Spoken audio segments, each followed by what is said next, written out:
Hey there, sports fans. Welcome to the podcast. It's Hebsy on Sports, episode 311, 311. Is that a code? Isn't that a code for call the city? Like if there's a dead raccoon on your street, that's what you do, 311? That's right, yeah. All right, it's a dead raccoon episode. All right, beautiful. Mark Hebsy here along with Toronto Mike. We're about to talk about the passing of the king, the World Cup, the Maple Leafs, the Raptors, the Buffalo Bills, Toronto BlueJays, Alek Manoah versus Gerrit Cole. Ooh, that's going to be a good one. That's going to be fun. Much more. It's the U.S. Thanksgiving. It's Turkey Day. It's the day after Turkey Day. It's holiday weekend. It's Black Friday. It's football frenzy, college football today. It's nuts. This is the best holiday of the year, and the Americans know what they're doing. This and the 4th of July. They know what they're doing. Canadians, we don't know what we're doing when it comes to Thanksgiving. When is it again? Is it a Monday? Is it a holiday? Is it going to be nice outside? Is it going to be nice out? Americans, if it's a 4-day affair, it's actually 5-6 days when you think about it, because Wednesday, the travel day, because you got to get to your destination by Thursday, is nuts. But you don't think it's too close to Christmas where everybody? No, it's perfect. Anyway? No, it's the holiday season. Okay, it's the season. The beauty of it is that once this is over, once Thanksgiving is over and done with, and the turkey's been packed away and the football's been watched and it's back to work and like nose to the grindstone, because Christmas is in 3 weeks. Christmas is 3 weeks after Thanksgiving. The beautiful thing is this is when we like to go to the United States, and this is a good time to vacation because the rates are down because the Americans aren't traveling. They just did their whole thing. They just got home. Do you have a trip planned? They've just cleaned up.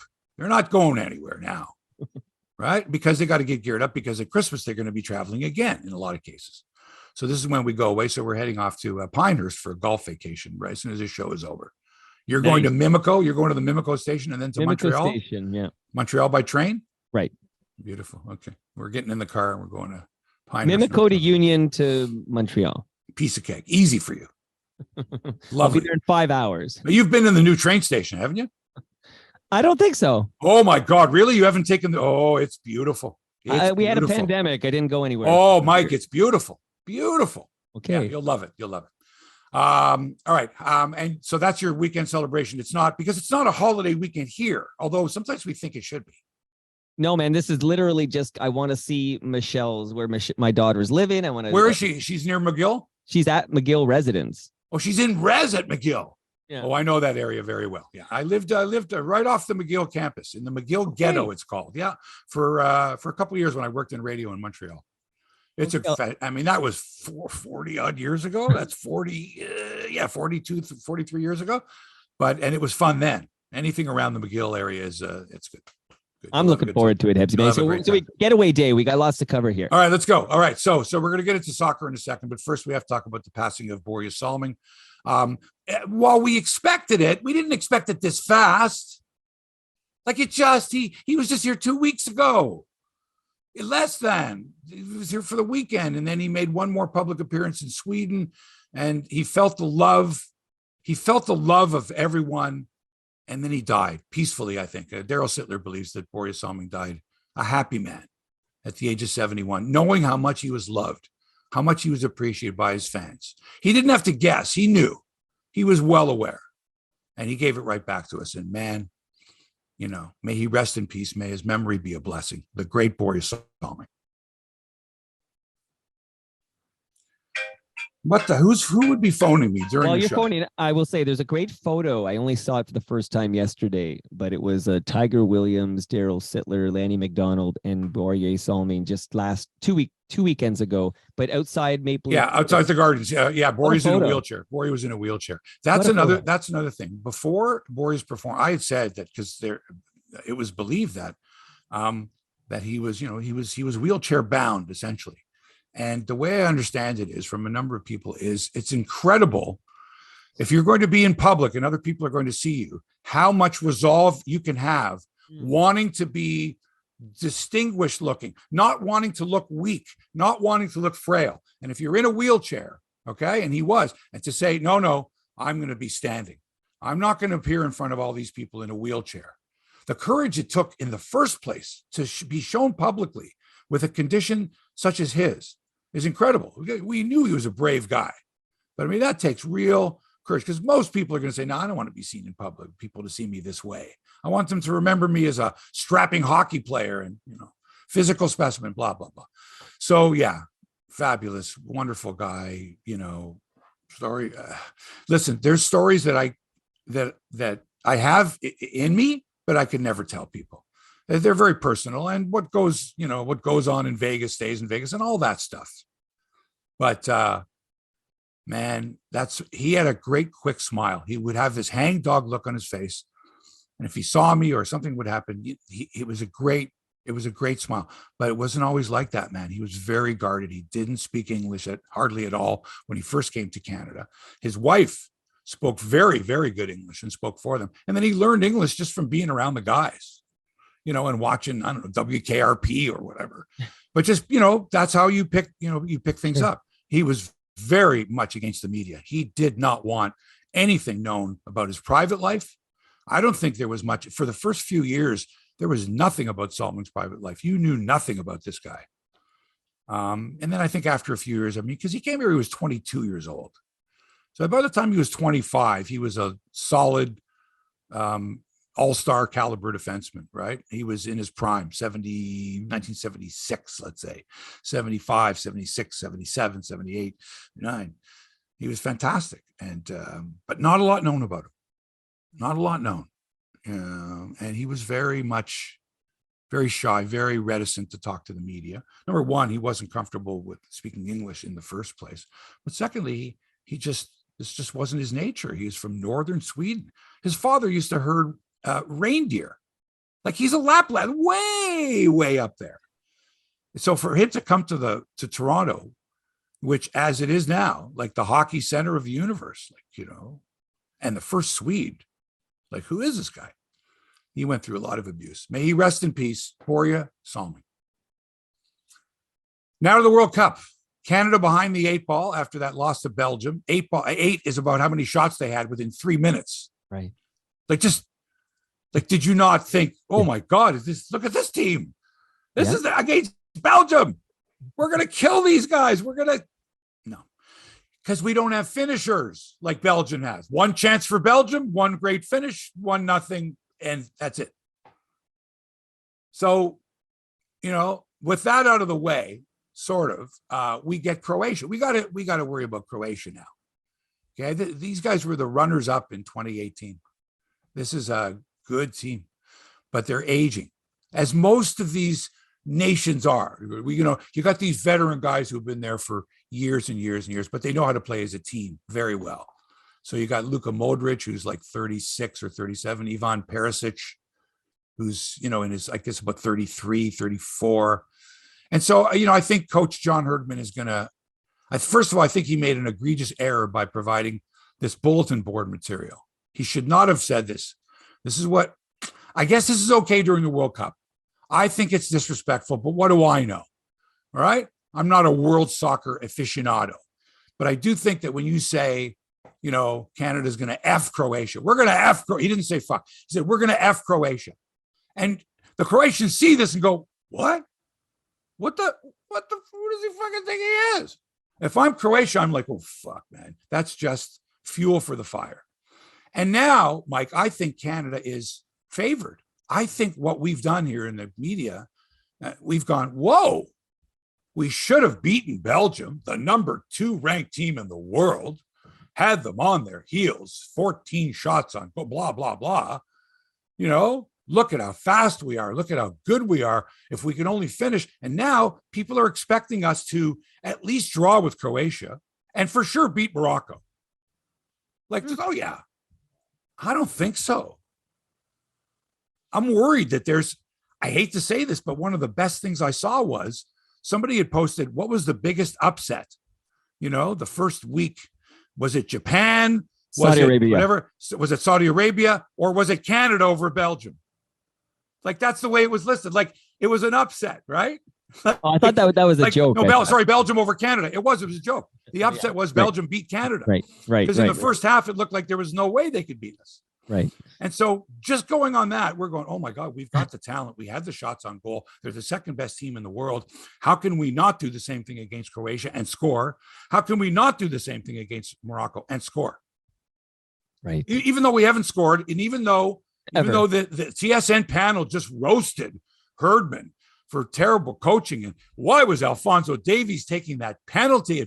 And Kevin Kilbride, who fucking played once for Ireland, is like, oh, the coach, it's always decided before we go on the pitch. It's always decided before we go on the pitch who's going to take the penalty. And Davies, he's not an experienced penalty taker. Lewandowski takes those penalties. P.S. Lewandowski also got beat on a, he also missed the penalty. P.S. Jonathan David. Well, Jonathan David, he missed 2 fucking headers. Well, he was so great that Jonathan David was going to score for sure. 9 out of 12 against French goalies, which I don't think was right. I don't think the percentage was even that good. As I think Jay Onright, or was it Tim McAuliffe pointed out that I think it was Tim that pointed out it wasn't even that. I was like, oh, okay. So it's not automatic that you're going to score on a penalty kick. It's about 70 to 75% at that level, right? Right. And why not Davies? Like, okay, he made a poor kick, but like, come on. If it wasn't Davies and it was Jonathan David and he missed, they would be roasting. How could you not? Davies is your blah, blah, blah. Right. So you can't win. You can't win when it comes to missing a penalty. It happens. The greatest players in the world have missed penalties. Okay? It's the divine pigtail. It's just that every other shot besides that, we had so many more chances. The chances that David and Kyle Larin had in the box with headers were better chances to score than Davies on a penalty kick. They were. Those are from 5 feet, man. Those are from 6 yards, 5 yards inside the 6-yard box, not from 12 yards away. Okay? I mean, come on. So we had lots of chances. Hebsy, when they announced the schedule, I blocked this time in my calendar so nobody can book me. I'm going to watch every minute of this match. And the magic of being able to, I've been watching World Cup since 1990, and I've never had this opportunity to watch my Canadian squad in a World Cup match. I really savored every minute, and I was standing for most of that match, and Fantastic. It was quite something to be on the world's biggest stage. It was magic. It was fantastic. Here's what happened with me at the corner, Cafe Diplomatico, wild people are lining up, and I'm saying to myself, well, I'm okay, but quite frankly, I want to watch by myself. I want to hear what the announcers have to say. I don't want to have some jerk, shut up. I want to watch the game. You're right. And that's what you risk sometimes in that. Now, if it's the final and I feel as if I want to be with my peeps and we're all Canadians wearing Canadian colors, or that's fine. But in this case here, at 2:00 in the afternoon, I'm like, you know what? And I just surveyed the situation. I watched the first couple of minutes, and then I just walked home, which is, a 2-minute walk from the dip, just because I didn't want to get into one of the, if I was frustrated, for example, by, they're missing. Right. I didn't want some jerk next to me going, or saying something that was going to trigger me. So right. And I sat in front of my television and I just yelled and screamed, and I stood up the whole time. Yeah, it was great. Great. So great effort. We were under. Oh man, the effort's there. We got to have the finish, baby. We got to have the finish. Right. All right. So, but I thought the TSN panel was just too tough. It was like you're expecting Canada to the way they're playing, we're going to run these guys right out of the arena. No. If we remove our bias for a minute, we're the heavy underdogs against the Belgians. We are definitely the underdogs against Croatia. And there's a thought we could maybe pull a draw with Morocco. But, we got stuck with this great run to qualify where we forget that there are better teams in other parts of the world. Well, I feel like we forgot, it's not all. Well, let's put it this way. If I would have said to you, do you think we're going to beat Belgium? You would have said, probably not. No, so we didn't. So we didn't. Right. Do you think we can tie Croatia? Yeah. Do you think we can beat Morocco? Yeah. That's what we're thinking. No, we're going to beat Croatia, and we're going to beat Morocco anyway. We'll get into it. It's very exciting. Today is going to be really exciting because the Americans are taking on England. That's the marquee matchup this afternoon. Americans drew with Wales in their opener when Gareth Bale scored on a penalty to tie things, and then Wales lost today to Iran 2-0. In the 98th minute and the 101st minute or something like that. There's a lot of added time. As soon as the 90 minutes is over, it's like a minute. It's like 8 minutes. What? And when I watch, English soccer, or whatever, it's a 2 minutes maybe at the half, 3 minutes maybe, tops, but 8 minutes. Crazy. So England, who beat Iran, by the way, 6-2 in their first match, They're going to be tough to beat. The Americans in England, that's going to be tough. Are you rooting for the Americans if Canada, I mean, even with Canada in their group? Do you want them to win in their group? No, I dislike the American squad. No. And why is that? I think the brash, arrogant Americans, I don't want them to be successful. They've got their sports. I don't want them to be successful in soccer too. You know, if I get fucking pulled over in the U.S. and the guy goes, "Oh, Hebsy, oh, Toronto, Mike, step out of the car. I want to talk to you a little bit." Hands behind your back. What was your partner saying about Americans that were what? What was that word? Arrogant and brash. They probably own that. They'd be like, "Yep." They would not disagree. And Brits are not arrogant and brash. When it comes to soccer, they can be though. Like sort of like we know more than you. You guys know hockey, but we know soccer. England's got a bit of that Maple Leaf fan thing, right? Like they haven't won in so long. It's just sort of like lovable losers at this point. So, but also in Canada, everybody knows somebody with an English accent. They're on TV all over. Luke Wildman, or you got Stephen Caldwell, who's Scottish. We're used to that, right? The Americans aren't used to. Hey, where are you from? Get the fuck out of here, right? They think they know everything. The Maple Leafs broke New Jersey's 13-game win streak the other night. Talk about a great game. That was a great game, even though the Devils had 3 goals disqualified, and their fans threw full beers on the ice. Oh my God! That's expensive. Not frozen waffles. Okay, not a hat or a pennant or a galosh. A full can of beer, like it's the 7th inning against Texas in 2015.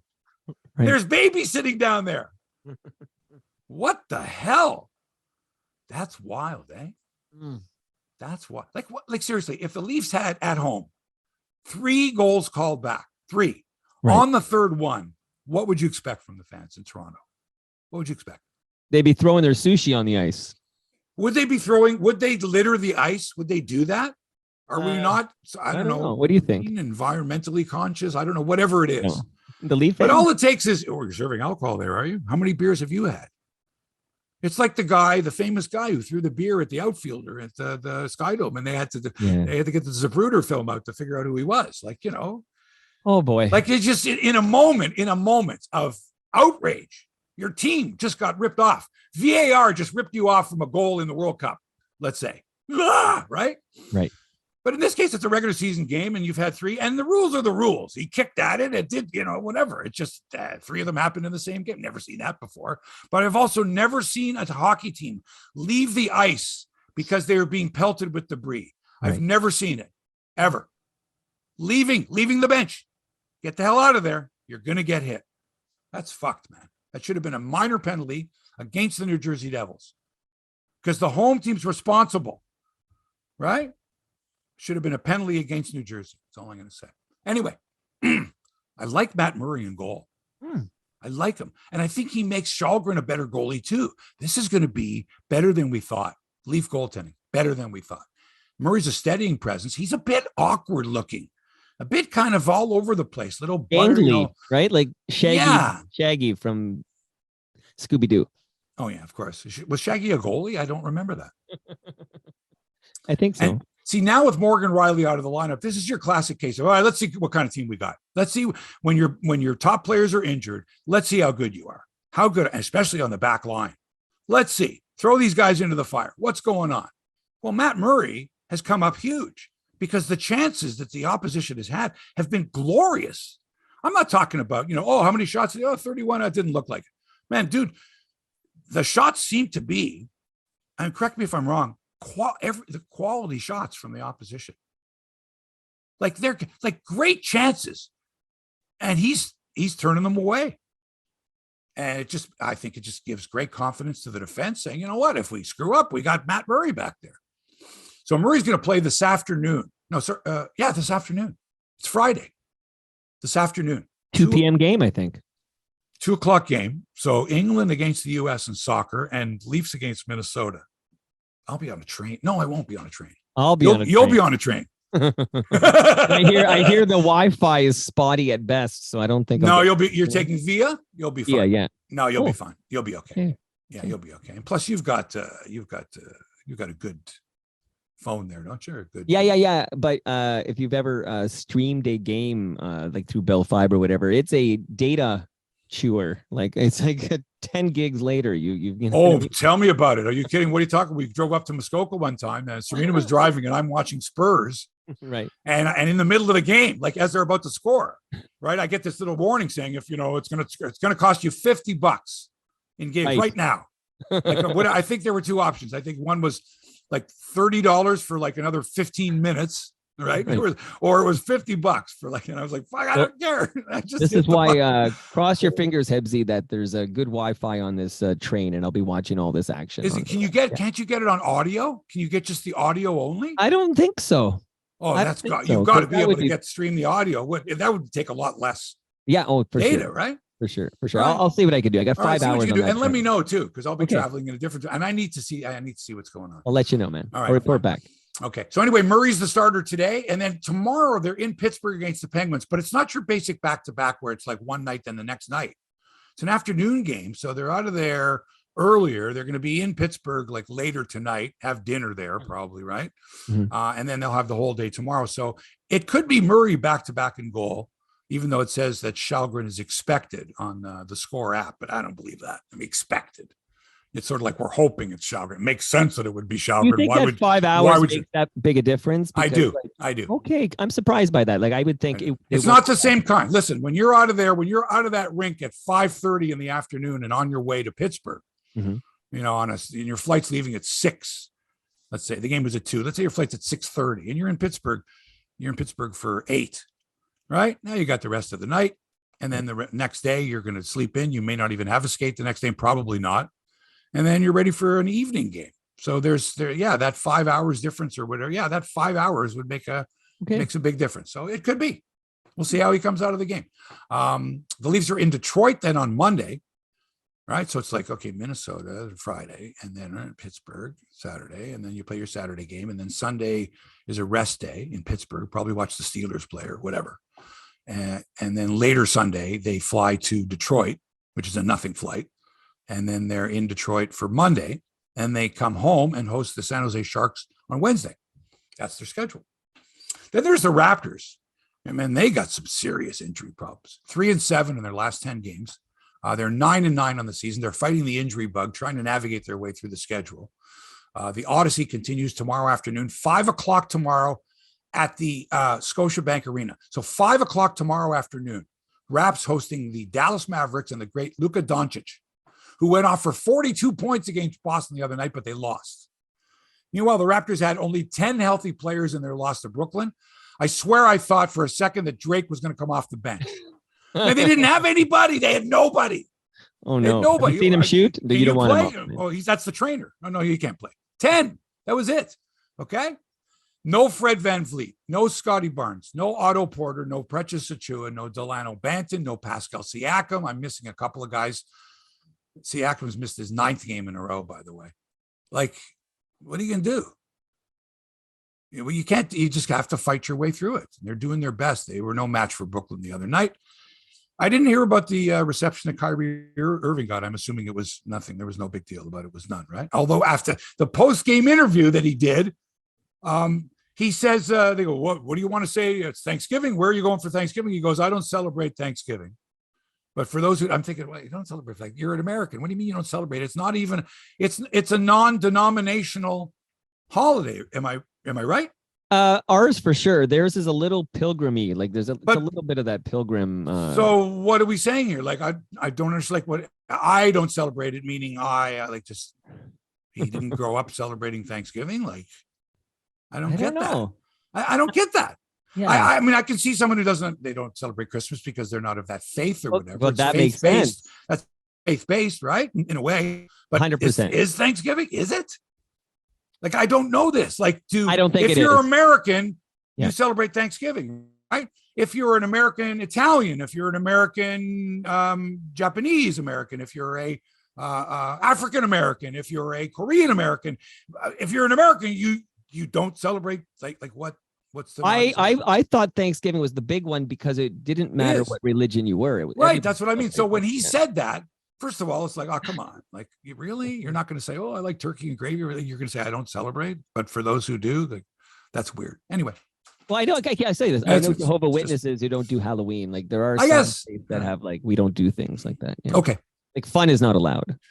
Well, that seems to be Kyrie Irving's MO. Right. Like, fun is not allowed. It's not having fun. The Buffalo Bills have had quite a week, and their fans too. I told you about my buddy from St. Catharines, right? He goes, it took him 3 hours and 20 minutes to get from St. Catharines to Detroit to see the Bills beat the Browns last Sunday. Comes home after the game, works a few days, leaves Thursday morning, okay, at like 10 o'clock in the morning or 9 or whatever it was, and drives to Detroit again to see the Bills beat, this time Detroit, okay, the home team, as Tyler Bass kicked a 45-yard field goal with 2 seconds left to give them a 28-25 victory. Seconds after Detroit had kicked a field goal to tie the game with like 23 seconds to go. And the announcer is going, and I'm watching this game. I'm streaming this game. I'm streaming this game on my phone while I'm walking on Bloor Street. And every time they take a timeout, I'm like, oh, Jesus, this is costing me, right? Because the timeouts take like 5 minutes, and then they're going to ice the kicker in another timeout. And then I hear Tony Romo go with 23 seconds to go. He says, oh, that's plenty of time for Josh Allen. He can get 5 plays in. And I'm thinking, come on, let's go streaming. And I'm supposed to go into the subway now, and I can't go into the subway. I'll lose the stream. Right. And I'm standing outside the subway. Okay. I'm watching the game, and I must be gesticulating. Come on, like that. And a guy, a stranger, I make eye contact with, and I'm Bill's game. I'm going, yeah. And he kind of is looking, and I'm sharing my screen with him now, standing at the corner of Bloor and Young. Right. And we're watching the game, nodding to each other, like, what the hell? And then Bass kicks this 45-yarder, just kills it, like beautiful. Bang! And we both go, yeah, looked at each other, fist pumped. I go down into the subway, turn off my thing because my data is costing me a fortune. Right. And there you go.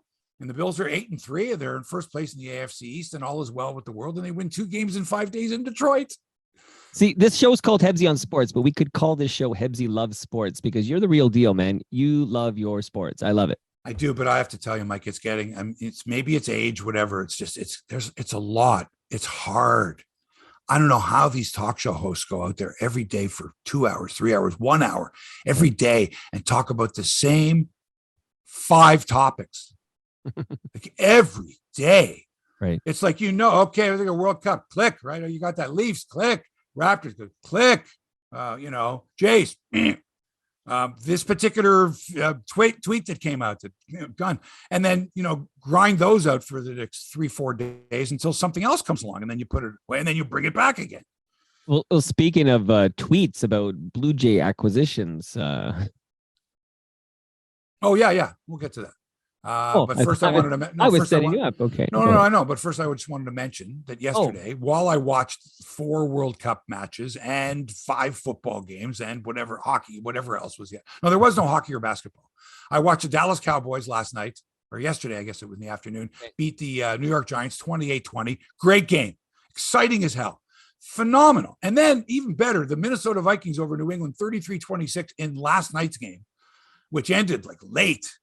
There's a fabulous football. It just makes a sports fan love sports even more. But I was exhausted at the end of the day. Exhausted. It takes a lot out of you, man. Now, set me up. Go ahead. Speaking of Twitter tweets about Blue Jays acquisitions. Mm. Yeah, there's someone who's going to come out. I could do it if I was just the average, ordinary guy. I could come out and say, the Blue Jays are going to sign John Schneider to a long-term deal.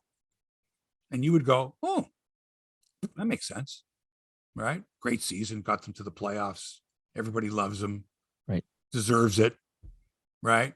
It's going to happen. There's no reason for them to wait. They're not going to look at any other managers. They're not even going to, entertain that. He's their guy. It's going to happen. So I'm going to tweet it out. And if I'm right, if it happens, beautiful.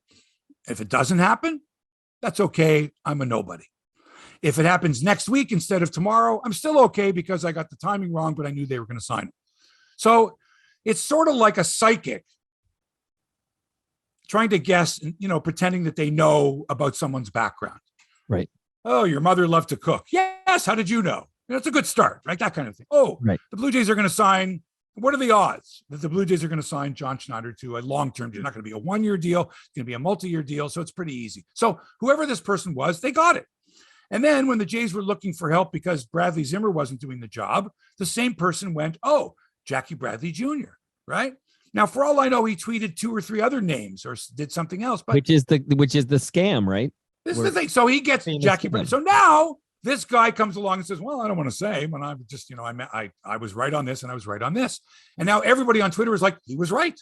We don't know who he is. We know that he only follows 2 people. Mm-hmm. He only follows. Now, come on. If you got sources like that, you're following 2 people, right? Who is this guy? Come on. But our obsession with, and now before you know it, Blue Jays showing interest in blood. Of course they are. So are the Giants. So are this team. So is that team. So is the Yankees. So the Mets. Come on. Right. So after a while, it just gets to be. So Cody Bellinger, who, as most people know, was a fabulous player a few years ago and has completely lost it, has just lost it. And people are going, oh, no, the Jays, maybe a reclamation project. And I'm going, no, this isn't the guy we want. We're not going to cross our fingers and hope that Cody Bellinger is going to be the answer to our problems in center field. No, Nimmo, if you're going to go after the best guy. This guy would be a project.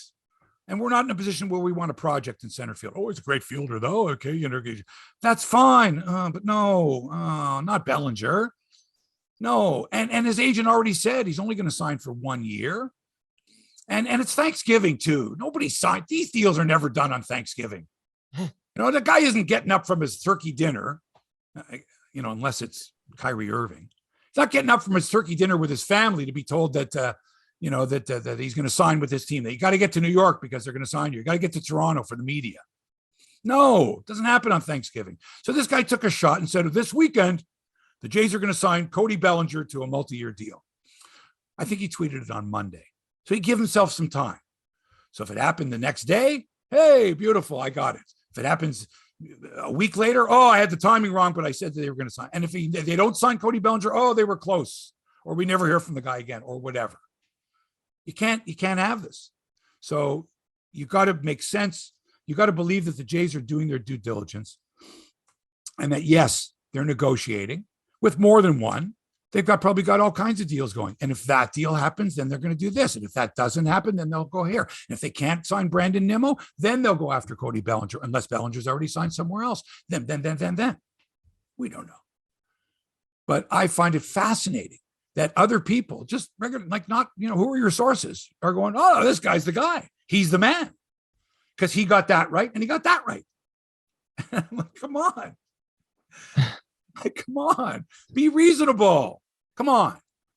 And even if Bellinger does sign, this guy on Twitter knew? How did he know? Are you that guy, Hebsy? Is that one of your burner accounts?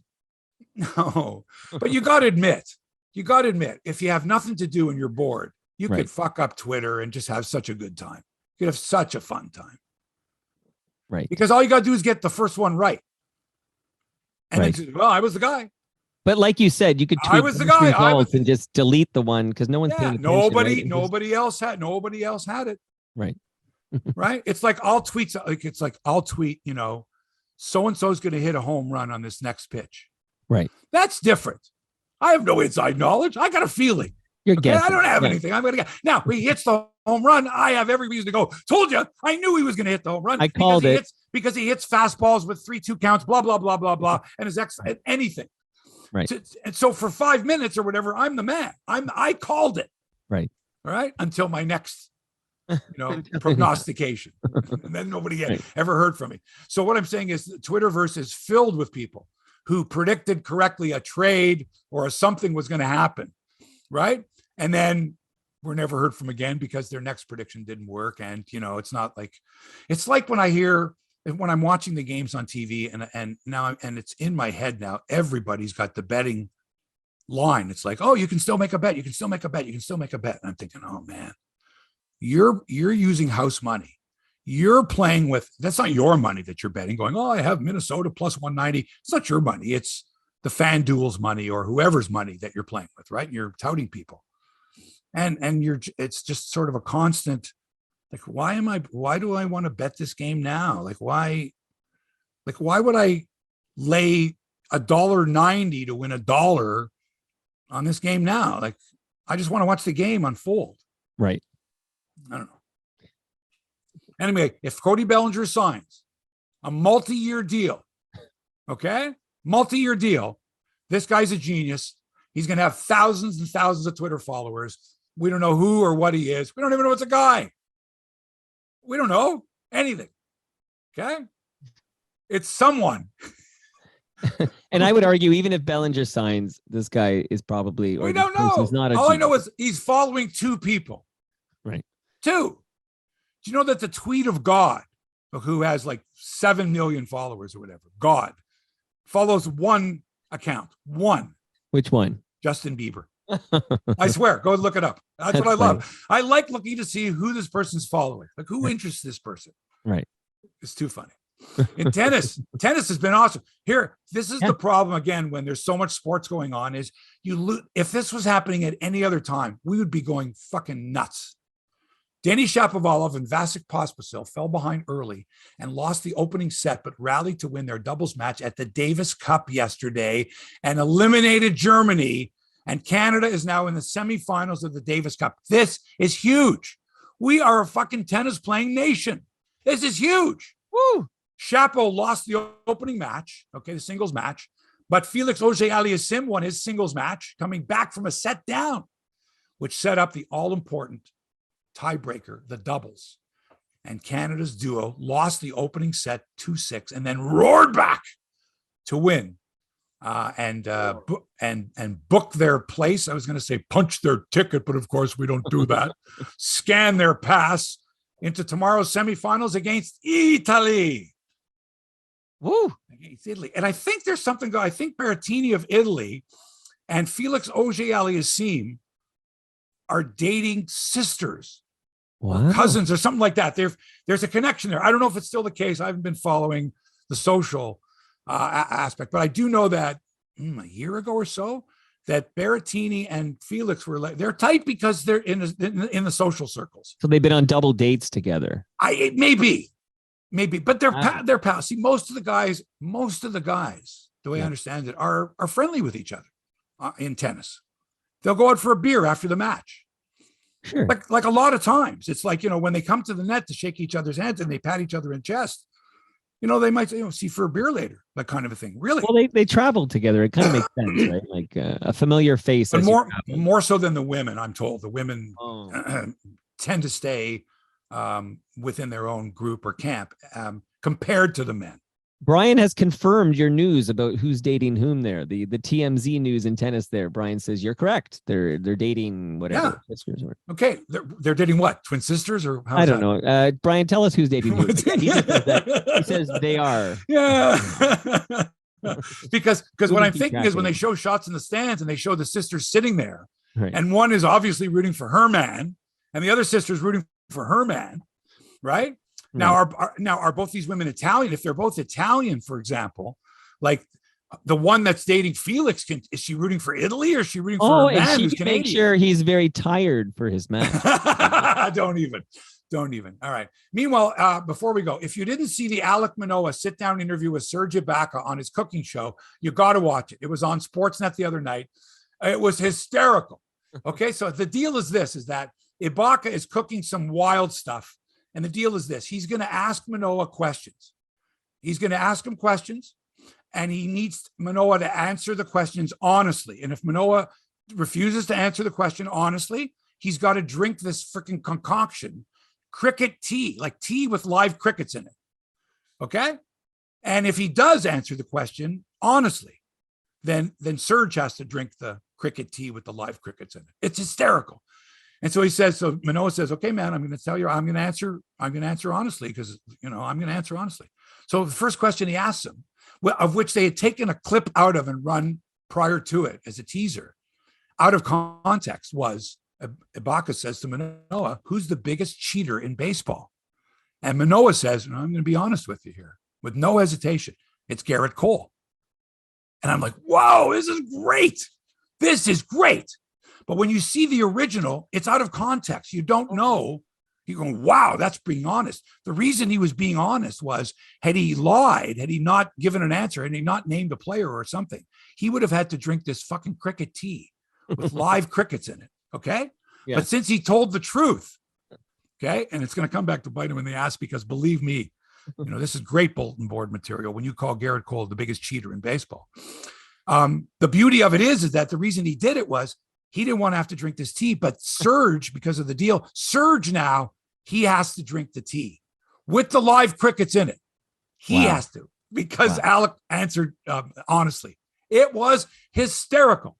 And then later on, they make an edit. And later on, Serge is making this sushi. He's preparing this sushi. He actually didn't make it. He sort of prepared it, or they told him to wrap it up or whatever. And this sushi is pretty wild stuff. And in it, he explains that there's fish sperm.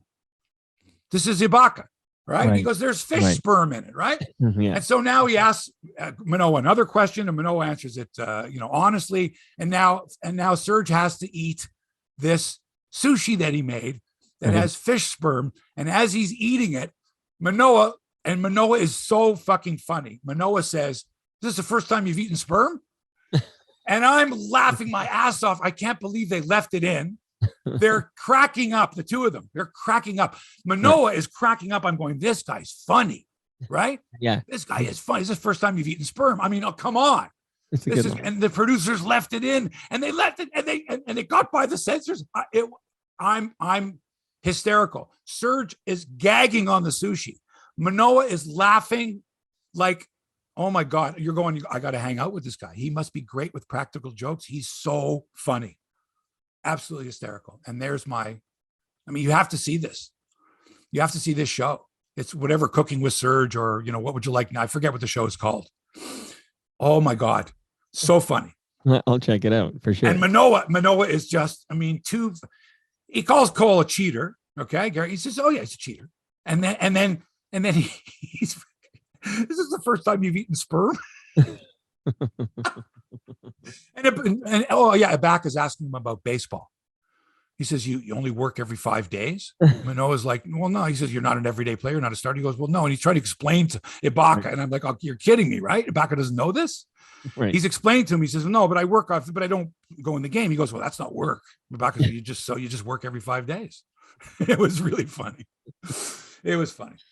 Good okay, stuff. my friend, look, you're off to Montreal. I'm off to Pinehurst. I hope everybody has a fantastic weekend. And for our American friends, enjoy your Thanksgiving, except for Kyrie Irving.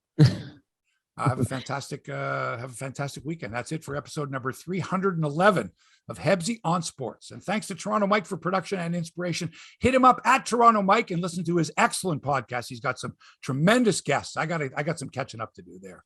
And thanks for allowing us into your headspace. No show next week as I'm on holidays, and I will not be disturbed. I'll be on the golf course.